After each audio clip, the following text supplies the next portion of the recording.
अस्सलामुअलैकुम। कैसे हैं आप सब? आई होप कि आप सब ठीक होंगे। काइंडली आप मेरे चैनल को सब्सक्राइब करें और अपनी फ्रेंड्स को भी बताएं कि वो आके वीडियोस देखें। उन्हें अगर समझ आए तो ज़रूर इससे फ़ायदा उठाएं। तो हम बेंजीन के बारे में पढ़ रहे थे कि बेंजीन की इलेक्ट्रोफिलिक सब्स्टिट्यूशन रिएक्शन के बारे में। बेंजीन इलेक्ट्रोफिलिक सब्स्टिट्यूशन रिएक्शन देता है, ठीक है। तो हमने सबसे पहले जो थी वो बेंजीन के सब्स्टिट्यूशन रिएक्शन में सबसे पहले हमने क्लोरीनेशन यानी हेलोजिनेशन को पढ़ा है। हेलोजिनेशन क्या करता है? जितने भी बेंजीन के सब्स्टिट्यूशन रिएक्शन होंगे, इलेक्ट्रोफिलिक सब्स्टिट्यूशन रिएक्शन, सब में इलेक्ट्रोफाइल आएगा, बेंजीन के रिंग के ऊपर अटैक करेगा। जैसे ही रिंग के ऊपर अटैक करेगा तो सिग्मा कम्प्लेक्स फॉर्मेशन बनेगी।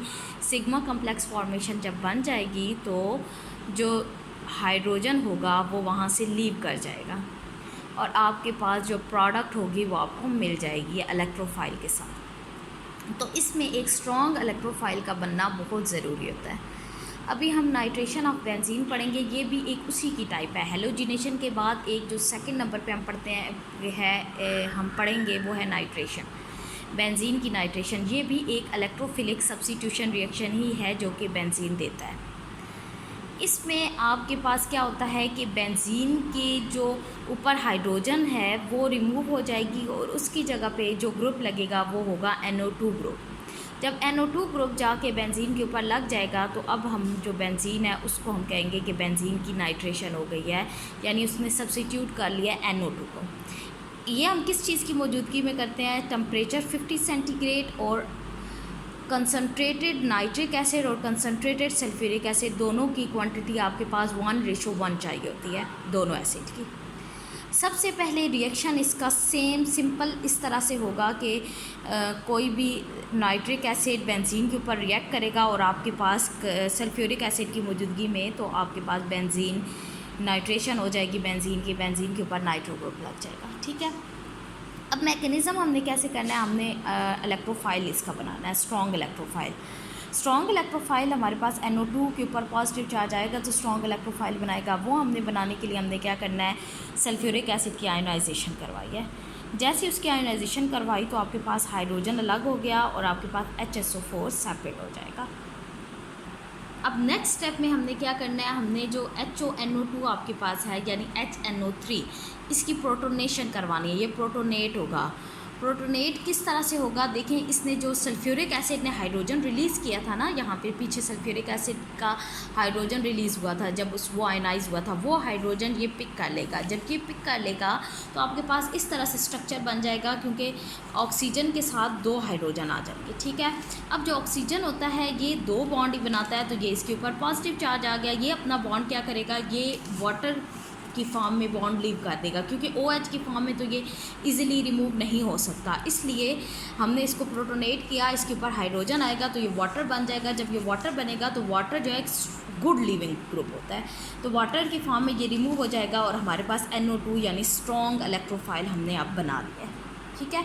जैसे स्ट्रॉन्ग इलेक्ट्रोफाइल आपके पास बनता जाएगा, अब ये क्या करेगा? बेंजीन रिंग आया, बेंजीन के ऊपर डबल बॉन्ड है, तो डबल बॉन्ड का मतलब क्या होता है कि ये पाई बॉन्ड होता है, ठीक है। जैसे NO2 जाके इसके ऊपर पाई बॉन्ड अटैकिंग बॉन्ड होता है, स्ट्रॉन्ग इलेक्ट्रोफाइल है, ये इसके ऊपर रिएक्ट करेगा तो आपके पास ये देखें सिग्मा कम्प्लेक्स बन जाएगा। अब जैसे जो दूसरा ये सेकंड वाला कार्बन है, इसके ऊपर आप देखें प्लस का चार्ज आ रहा है। प्लस का चार्ज क्यों आ रहा है? क्योंकि इसने 3 बॉन्ड बनाए हुए हैं। अब इसने अपने बॉन्ड को सेटिस्फाई करना है। अब ये सेटिस्फाई कैसे करेगा? सेटिस्फाई इस तरह से होगा कि ये जो NO2 ग्रुप आया ये जल्दी से हाइड्रोजन को रिमूव करवा देगा और आपके पास ये नाइट्रो ग्रुप बन जाएगा, ठीक है। ये आपके पास बेंजीन की कंप्लीट नाइट्रेशन हो गई और बहुत सिंपल नाइट्रेशन है। सारे मैकेनिज़्म बिल्कुल सेम इसी तरह से हैं कि जो है सिंपल आपके पास बेंजीन के ऊपर जो हाइड्रोजन होता है वो रिमूव हो जाता है और नेक्स्ट जो है वो आके इसके ऊपर लग जाता है। अब आपके पास आ गई सल्फोनेशन। सल्फोनेशन अब हम किस तरह से करते हैं? सल्फोनेशन भी एक जो मेथड है, ये मतलब से जिस तरह नाइट्रेशन है उसी तरह से हम करेंगे। इसमें हम अब हमारे पास क्या चीज़ होगी सल्फोनेशन में, ये अब आपके पास फ्यूमिंग सल्फ्यूरिक एसिड की मौजूदगी में, फ्यूमिंग सल्फ्यूरिक एसिड यानी ओलियम को कहते हैं, इसकी मौजूदगी में होगी। ओलियम का फार्मूला होता है H2S2O7, बेंजीन के साथ रिएक्ट करेगा H2SO4 या SO3 की मौजूदगी में, और SO3H जाके रिएक्ट कर जाएगा साथ में वाटर। मैकेनिज़्म में सल्फ्यूरिक एसिड की सबसे पहले हमने आयोनाइजेशन की, हमने नाइट्रेशन में भी बिल्कुल इसी तरह से इसकी आयोनाइजेशन करके H को रिमूव किया था। वो HSO3 के साथ रिएक्ट करेगा तो हमारे पास क्या चीज़ बन जाएगी, HSO3 बन जाएगा। अब HSO3 जो हमारे पास बन गया तो ये एक स्ट्रॉन्ग इलेक्ट्रोफाइल हो गया है, ठीक है। अब जब ये स्ट्रॉन्ग इलेक्ट्रोफाइल बन गया, ये उसी तरह से सेम उसी तरह से बेंजीन के ऊपर अटैक करेगा, अटैक करता जाएगा तो आपके पास यहाँ पे सिग्मा कॉम्प्लेक्स बन जाएगा, ठीक है। अब सिग्मा कॉम्प्लेक्स बन गया, अब ये वाला जो कार्बन है इसने 4 बॉन्ड बनाए हुए हैं, लेकिन ये वाले कार्बन ने 3 बॉन्ड बनाए हुए हैं। ये सेटिस्फाई नहीं है, इसने अपने आप को सेटिस्फाई करना है, तो ये जो हाइड्रोजन है इसको लीव करवा देंगे और ये आपके पास दोबारा से डबल बॉन्ड बन जाएगा और आपके पास ये चीज़ बेंजीन की सल्फोनेशन हो गई, ठीक है। तो ये आपके पास हाइड्रोजन रिलीज़ हो गया। ये जो हाइड्रोजन होता है ये दोबारा से आपके ये प्रोटोनेशन में, जो प्रोटोनेशन में आपने हाइड्रोजन रिमूव हुआ था वो दोबारा से सल्फ्यूरिक एसिड के साथ इसके साथ मिल जाएगा, क्योंकि ये रिवर्स रिएक्शन हो जाएगा, हाइड्रोजन दोबारा से इसके साथ मिल के H2SO4, ठीक है। ये आपके पास सिंपल रिएक्शन है और बहुत इजी रिएक्शन है। इन सब रिएक्शन में सिंपल जितने भी बेंजीन के इलेक्ट्रोफिलिक सब्स्टिट्यूशन रिएक्शन होते हैं सब में यही होगा कि बेंजीन के ऊपर हाइड्रोजन को रिमूव करवा, सबसे पहले आपने स्ट्रॉन्ग इलेक्ट्रोफाइल बनाना है, स्ट्रॉन्ग इलेक्ट्रोफाइल बना के उसको बेंजीन के ऊपर अटैक करवाना है, बेंजीन का सिग्मा कॉम्प्लेक्स फॉर्मेशन बनेगी और आपके पास हाइड्रोजन रिमूव होकर वो उसकी जगह पर रिप्लेस कर देगा और आपके पास प्रोडक्ट मिल जाएगी। अब आपके पास नेक्स्ट जो है वो हमारे पास है फ्रेडर-क्राफ्ट रिएक्शन। फ्रेडर-क्राफ्ट रिएक्शन जो है इसके ऊपर कोई सा भी हम, ये भी सिंपल सब्स्टिट्यूशन रिएक्शन है, सब्स्टिट्यूशन रिएक्शन है। इसमें आपके पास कोई भी अल्काइल ग्रुप, एराइल ग्रुप या एसाइल ग्रुप आकर लग जाएगा, ठीक है। अल्काइल ग्रुप में कोई सा भी आपके पास अल्काइल R यानी CH3 CH2 कोई भी अल्केन ग्रुप में से आपके पास आके रख जाएगा तो वो अल्काइल ग्रुप आ जाएगा, ठीक है। एराइल में कोई भी एरोमेटिक ग्रुप आके लग जाएगा तो आपके पास वो एराइल बन जाता है, और एसाइल में कोई सा भी, जैसे हम एसाइलेशन आगे पढ़ेंगे, वो आपके पास आके लग जाए तो आपके पास एसाइल ग्रुप आ जाए। सबसे पहले हमारे पास फ्रेडर-क्राफ्ट अल्काइलेशन के नाम से पता चल रहा है अल्काइल ग्रुप आके लगेगा, ठीक है। बेंजीन सेम उसी तरह से AlCl3 की मौजूदगी में कोई सा भी अल्काइल ग्रुप हाइड्रोजन को रिमूव करके अल्काइल ग्रुप लग जाएगा तो आपके पास अल्काइलेशन होगा। सिंपल हम रिएक्शन इसमें करेंगे, देखें बेंजीन है CH3Cl, ये अल्काइल ग्रुप है, हाइड्रोजन Cl को लेके HCl बना देगा और ये R जो है ये अल्काइल ग्रुप है, इसको हम अल्काइल ग्रुप कहते हैं, ये ग्रुप इसकी जगह पे लग जाएगा और ये आपके पास बेंजीन की अल्काइलेशन हो गई। सबसे पहले यही CH3Cl AlCl3 के साथ रिएक्ट करेगा और AlCl4 बन गया और CH3 एक स्ट्रॉन्ग इलेक्ट्रोफाइल है।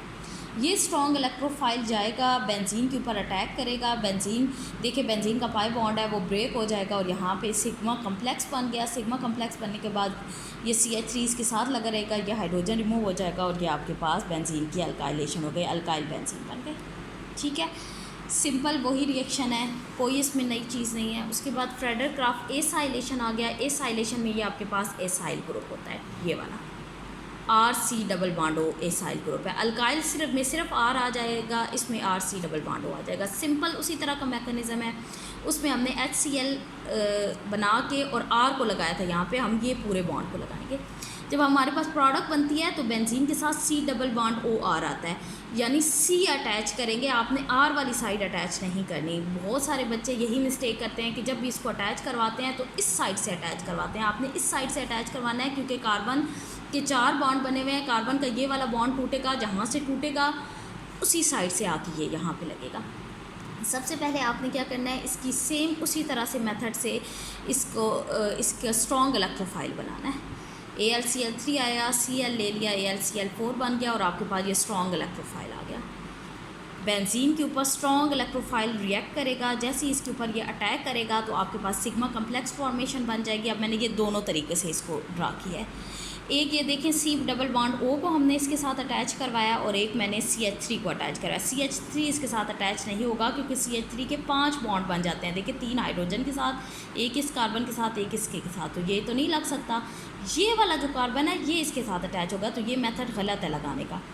ये अटैच इस तरह से हो जाएगा और आपके पास हाइड्रोजन रिमूव होके सेम आपको सिंपल ये एसाइल ग्रुप की प्रोडक्ट मिल जाएगी। ठीक है, तो ये हमारे पास जितने भी इलेक्ट्रोफिलिक सब्स्टिट्यूशन रिएक्शन थे, ये सारे रिएक्शन थे जो कि आप लोगों ने देख लिए हैं। और आप लोग इसको ज़रूर जाके आप लोग ख़ुद घर में भी ड्रा करिएगा, देखिएगा। बहुत आसान रिएक्शन है, आपको आई होप कि समझ आ गए होंगे। तो काइंडली अपने फ्रेंड्स के साथ ज़रूर शेयर करें, वीडियोस देखें, लाइक करें, पसंद और कमेंट करें। और अल्लाह हाफ़िज़, थैंक यू।